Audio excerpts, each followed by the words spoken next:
नवंबर 1979 का वो पहला दिन आज भी क्रिकेट के दीवानों के लिए एक याद है। इस दौर के एक 9 साला बच्चे का तस्वुर करें जो कॉपी किताबों सामने रखे बज़ाहिर होमवर्क कर रहा हो, लेकिन इसकी तमाम तर तवज्जो टेलीविजन पर नशर होने वाले नेहरू कप के फाइनल पर जमी हो।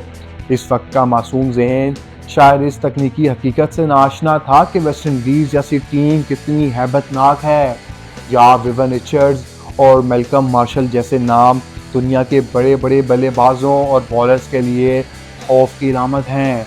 इस मासूमियत में ना कोई इदादो शुमार थे, ना कोई तज़िया।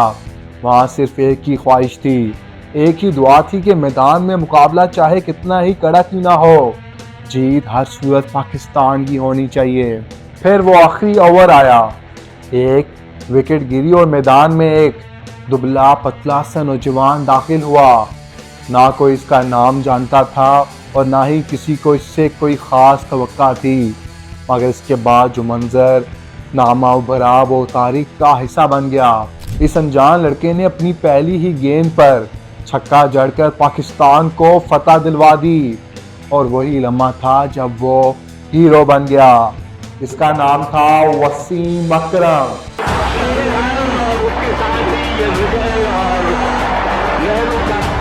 आज की वीडियो वसीम अकरम के नाम पर है, एक ऐसा खराज तहसीन इस वसीम अकरम के लिए जिसके सफ़र में अजीमुल शान फतूहात भी हैं और तल्ख नाकामियाँ भी। जहाँ आलमी रिकॉर्ड्स का अंबार है, वहीं तनाज़ात का साया भी है, क्रिकेट का जुनून भी है और दिल तोड़ देने वाले लम्हात भी। वसीम भाई हमारी ज़िंदगियों में मुसरतों का पैगाम भी लाए और कई बार उदासियों का सबब भी बने। तो चलें आज आपको सुन के सुल्तान वसीम अकरम की दास्तान सुनाता हूँ। इनकी हार जीत और खुशी और गमी के तमाम रंग अब आप मुलाहिज़ा फरमाएं।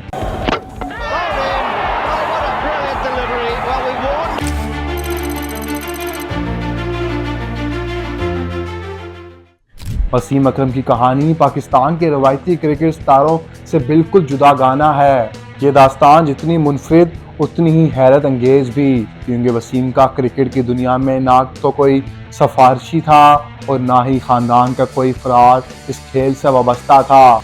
आप बखूबी जानते हैं कि हमारे मुल्क में ताल्लुकात और असरो सलूक की क्या अहमियत है। यहाँ क्रिकेट बोर्ड के सरबराह से लेकर मैदान के खिलाड़ियों तक अक्सर सियासी तकरारियों और ख़ानदानी राज रहा है, चाहे वो मोहम्मद ख़ानदान हो या अकमल फैमिली। लेकिन वसीम अकरम इस पस मंज़र से कोसों दूर थे।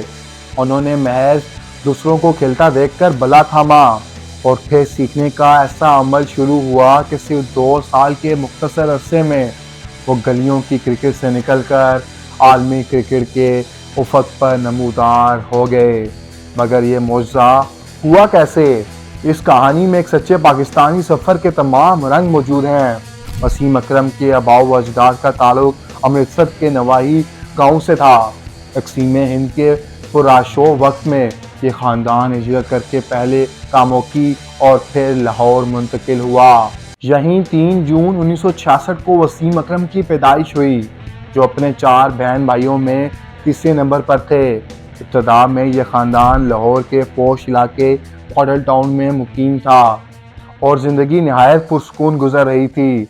लेकिन वक्त का पहिया घूमा और हालात ने वसीम की ज़िंदगी का रुख बदल कर रख दिया। 1977 का साल, जब पाकिस्तान में जमहूरियत लपेटे में आ गई और ज़िया-उल हक की आमरीत का सूरज तुलू हुआ, वही साल वसीम अकरम के लिए ज़ाती अलमिया भी लाया। इनके वालिदैन के दरमियान अलहदगी हो गई। 11 साला वसीम मॉडल टाउन की साइटें छोड़कर मज़हब में अपनी नानी के घर मुंतकिल हो गया। यह मुंतकली महज जगह की तब्दीली नहीं, बल्कि एक तर्ज ज़िंदगी से दूसरे तर्ज ज़िंदगी का कठिन सफ़र था। मुश्किलात तो बहुत थी, मगर मज़हब की फ़िज़ा में एक चीज़ अच्छी बसी थी, और वो थी गली क्रिकेट। यहाँ दिन हो या रात, क्रिकेट ही ज़िंदगी का महवर थी। वसीम ने भी इस माहौल में रंगना शुरू किया और जल्द ही 5 लड़कों के साथ मिलकर एक टीम तश्कील दी, जिसका नाम रखा गया ब्रिटिश गवर्नमेंट। ये नाम जितना अजीब था, ये टीम अपने इलाके में उतनी ही ताकतवर थी। अहमदपुरा और वारिस रोड की गलियों में इस टीम की धाक बैठे हुई थी। फिर मजंग की इन्हीं गलियों में वो मोड़ आया जिसने वसीम अकरम को पेशा वराना क्रिकेट की राह दिखाई। किस्सा कुछ यूं है कि एक रोज़ ब्रिटिश गवर्नमेंट टीम खेल में मसरूफ थी कि करीब ही साइकिल पर सवार एक शख्स उन्हें गहरी नज़रों से देख रहा था। खेल ख़त्म होने पर वो करीब आया और सवाल किया, तुम लोग हार्ड बॉल से क्यों नहीं खेलते? वसीम का जवाब सादा मगर तल्ख था, भाई हमारे पास गेंद खरीदने के लिए 50 रुपये नहीं है। इस शख्स ने इन बच्चों को अपने क्लब आने की दावत दी।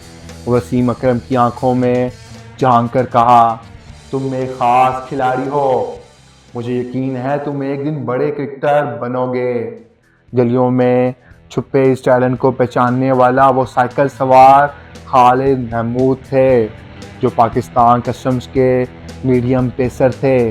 उन्होंने वसीम को जिस क्लब में बुलाया वो लाहौर का मशहूर लुधियाना जिमखाना क्रिकेट क्लब था। यहीं से वसीम अकरम की बाकायदा ट्रेनिंग का आगाज़ हुआ। खालिद महमूद रोज़ाना दोपहर 2:30 बजे आते और ये दोनों 40 मिनट तक साइकिल का सफ़र तय करके न्यू चोबर जी ग्राउंड पहुंचते, जहां वसीम घंटों गेंदबाजी की मशक करते। इनकी फितरी सलाहियत, अनथक मेहनत और खुशकिस्मती ने इन्हें लाहौर जिमखाना के एक अहम मैच तक पहुंचा दिया, जहां उन्होंने इंतखाब आलम, रमीज़ राजा और एजाज अहमद जैसे नामवर खिलाड़ियों को पवेलियन की राह दिखाई। अब क्रिकेट हलकों में सरगोशियाँ होने लगी थी कि ये नया लड़का कौन है। ये वो दौर था जब पाकिस्तान को फास्ट बॉलर्स की अशद ज़रूरत थी।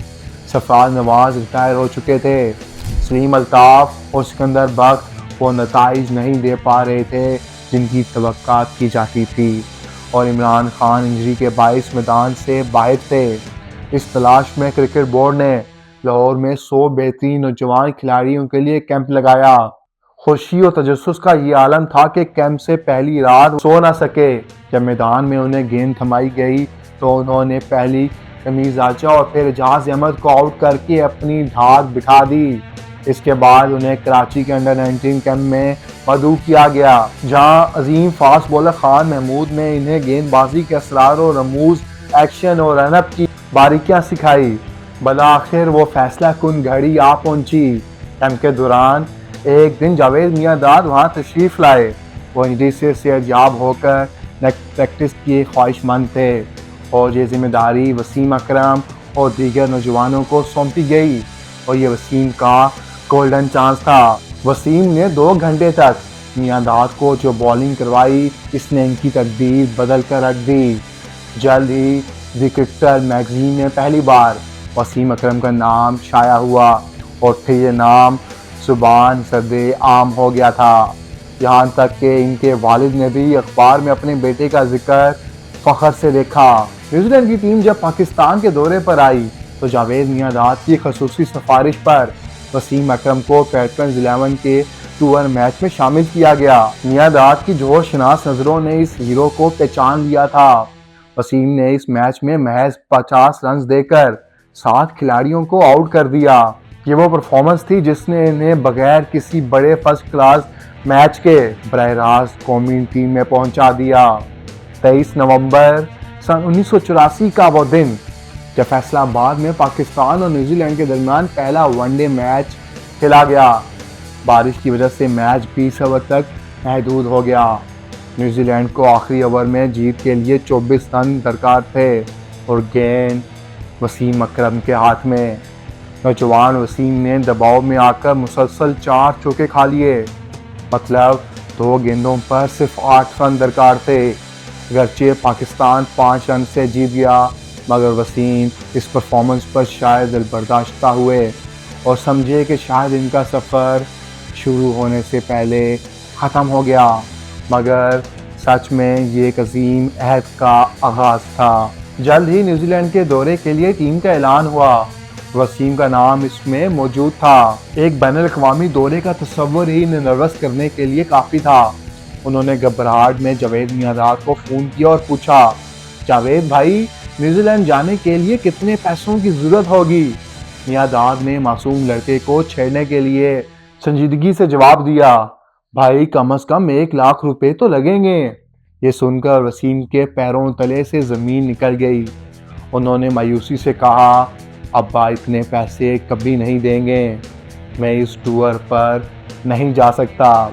इनकी आवाज़ भर आई, मगर इससे पहले कि वो रो देते, मियां दाद का कहका गूंजा और उन्होंने वसीम से कहा, ओ बेवकूफ़, तुम्हें पैसे देने नहीं बल्कि मिलेंगे। वसीम को यकीन ही नहीं आ रहा था कि मुल्क के लिए खेलने के इन्हें पैसे दिए जाएंगे। न्यूजीलैंड में इब्तदा में वो बेंच पर ही बैठे रहे, मगर ऑकलैंड में जनवरी 1985 को उन्हें टेस्ट डेब्यू का मौका मिला। अगरचे पाकिस्तान वो मैच बुरी तरह हारा और वसीम ने सिर्फ 2 विकेटें ली।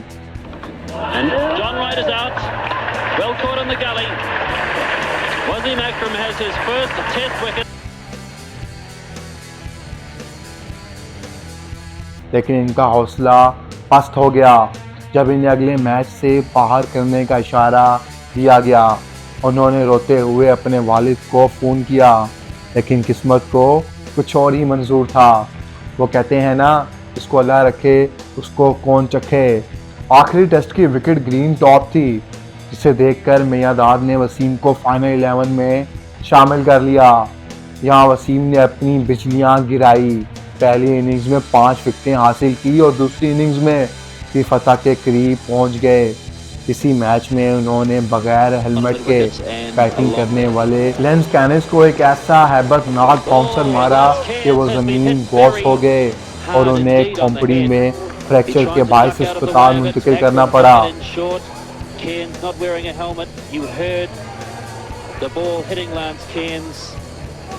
And the St John's ambulance man very quickly onto the wicket area. He took a solid blow indeed.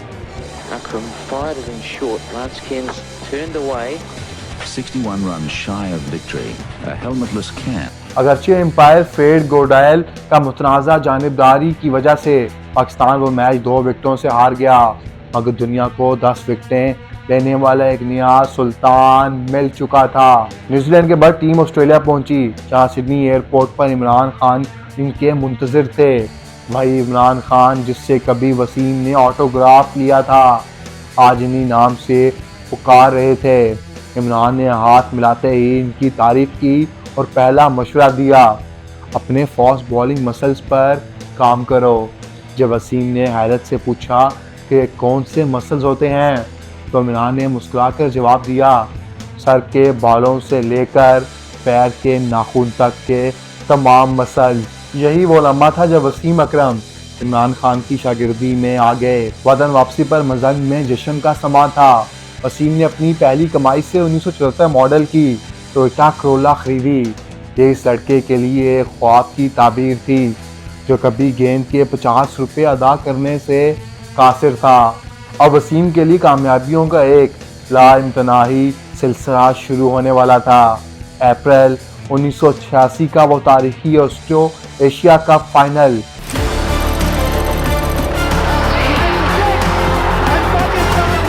तो जावेद मियां दाद को एक खास लंबे बल्ले की जरूरत थी।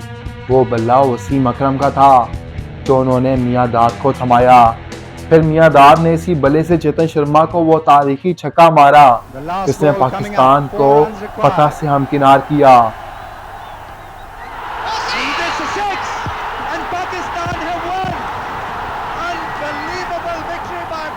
वसीम आज भी हंसते हुए कहते हैं कि वो बैट इन्हें कभी वापस नहीं मिला। मियां दाद इसे कई बार नीलाम कर चुके होंगे। 1987 के वर्ल्ड कप में होम ग्राउंड पर सेमीफाइनल की शिकस्त और इमरान खान की रिटायरमेंट के ऐलान ने पूरी कौम को उदास कर दिया था और अगले वर्ल्ड कप के लिए 5 साल का तवील इंतज़ार शुरू हुआ। 1988 के वेस्टइंडीज़ दौरे पर एक दिलचस्प वाक़या पेश आया। वेस्टइंडीज़ इस वक्त क्रिकेट के सुपर पावर थी और विवन रिचर्ड जैसा हैबतनाक बल्लेबाज इनकी क़यादत कर रहा था। विवन बगैर हेलमेट के बॉलर्स की तस्लील करते थे। वसीम ने एक मैच में इन्हें ख़तरनाक बाउंसर मारा, जिस पर उनकी टोपी गिर गई। जोश में आकर वसीम ने उन्हें गाली दे दी, जिस पर रिचर्ड्स ने उन्हें वहीं जान से मारने की धमकी दे डाली। वसीम ने इमरान खान से मशवरा मांगा तो इमरान खान ने शरारतन कहा, एक और बाउंसर मारो और एक और गाली दो, मैं देख लूँगा। खेल ख़त्म होने पर जब रिचर्ड गुस्से में ड्रेसिंग रूम के बाहर बल्ला थामे खड़े थे तो वसीम की जान निकल गई।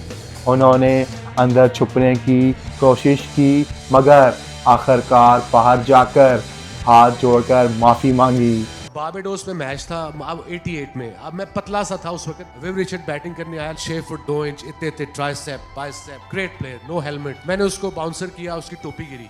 मैंने पास जाके उसे 1-2 गालियां निकाली जो इंग्लिश में मैं तब तक सीख चुका था। तो उसने मुझे कहा, don't do this man, I kill you. मुझे एक किल समझ आ गया। मैं क्या मारेगा बाद इच। मिडॉन पे इमरान भाई खड़े थे। मैं क्या इमरान भाई ये कह रहा है he will kill me after the game.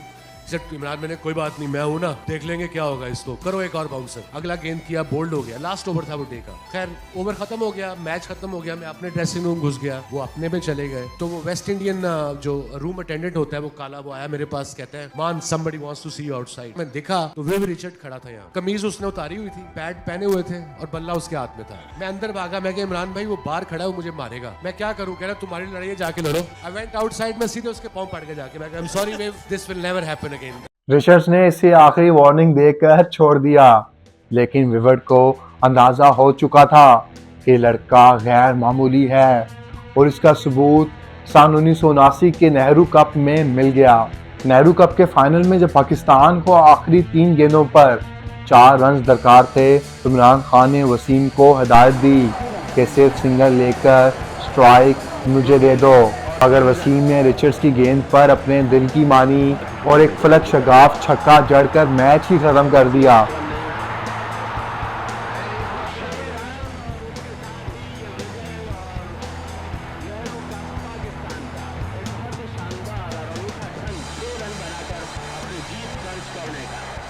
अगरचे इमरान खान इस रिस्क पर नाखुश थे।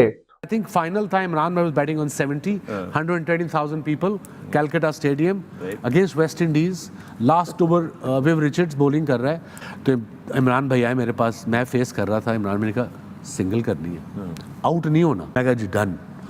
ये क्या कि मैंने अब स्टांस लिया है तो मैंने जब विव आया थोड़ा सा भागया, ऑफ ब्रेक तेज कर रहा था तो मैंने अपने आप को रूम दिया थोड़ा सा विकेटों से हटाऊं ताकि मुझे फॉलो करे तो मैं ऐसे करके एक सिंगल कर लूं। अब मैं हटाऊं तो उसने तेज लेंथ बॉल ना मुझे लेग स्टंप पे मुझे फॉलो किया। अब वो मेरा रेडार था, वो बाय इंस्टिंक्ट मैंने वो पूरा उसको लपेटा मारा है ग्राउंड के, स्टेडियम के बाहर गेंद छिक्का और सेलिब्रेशन हो रही है, लोग शोर मचा रहे हैं। स्किपर मुझे इमरान भाई वहां से लेके वहां तक घूरियां मारते गए हैं कि मैंने तुम्हें कहा था सिंगल करनी है। मैं क्या ट्रॉफी जीत गए हैं।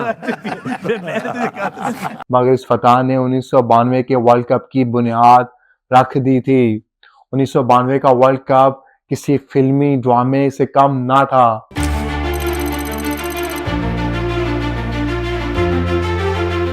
पाकिस्तान की टीम इब्तिदा में बिखरी हुई थी। ना वकार यूनुस टीम में थे, ना मियां दाद मुकम्मल फिट थे और इमरान खान खुद कंधे की तकलीफ में मुब्तला थे और उम्र 41 साल हो चुकी थी। वेस्ट इंडीज से इबरतनाक शिकस्त और इंग्लैंड के खिलाफ महज 74 रन पर पूरी टीम का आउट हो जाना एक ऐसा डरावना ख्वाब लग रहा था जो कभी बुराई नहीं भूलता। ऐसा लग रहा था कि सफ़र ख़त्म हो चुका है, मगर बारिश ने पाकिस्तान को एक पॉइंट दिलाकर उम्मीद जिंदा रखी। हमेशा कुदरत का निज़ाम पाकिस्तान के हक में चल पड़ता है। पर्थ में ऑस्ट्रेलिया के खिलाफ अहम मैच से कबल वसीम ने अखबार में इमरान खान का बयान पढ़ा, मैं चाहता हूँ वसीम अकरम अपनी पूरी रफ्तार से बॉलिंग करे, वाइड और नो बॉल्स की फिक्र छोड़ दे। वसीम ने इसी जुनून के साथ गेंदबाजी की और पाकिस्तान वो मैच जीत गया। इसके बाद न्यूजीलैंड को इनके होम ग्राउंड पर हराकर पाकिस्तान सेमीफाइनल में पहुंच गया। इंज़मामुल हक की तूफ़ानी इनिंग्स ने पाकिस्तान को वो हौसला दिया जिसकी इसे ज़रूरत थी। मेलबर्न का तारीखी मैदान, 87,000 तमाशाइयों का ठाठे मारता समंदर।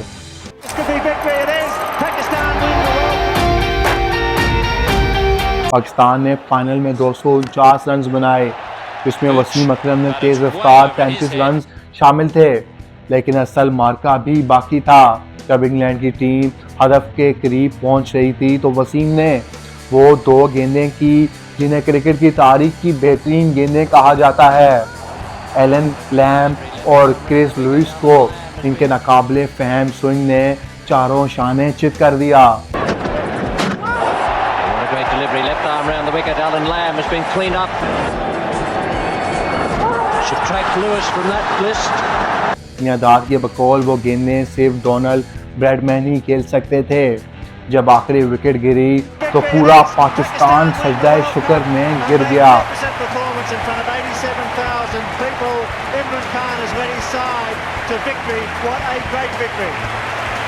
Well, the Pakistani players in prayer on the ground to give thanks for their victory.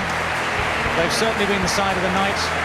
Their momentum in this tournament is... ये 18वें रोजे की असर का वक्त था जब पाकिस्तान आलमी चैंपियन बना। वसीम अकरम फाइनल के हीरो करार पाए, मगर कामयाबी अपने साथ नए चैलेंजेस लाती है। वर्ल्ड कप के बाद वसीम अकरम की ज़िंदगी ने एक नया रुख अख्तियार किया।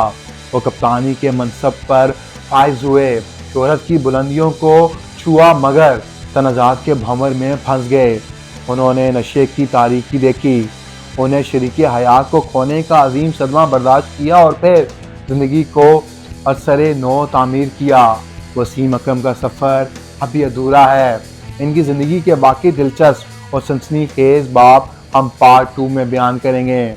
इसलिए अगर आपको आज की वीडियो पसंद आई है तो हमारे चैनल को सब्सक्राइब करें, वीडियो को लाइक करें, आगे दोस्तों में शेयर करें और पार्ट 2 के लिए हमारे साथ जुड़े रहिए। खुदा हाफिज़।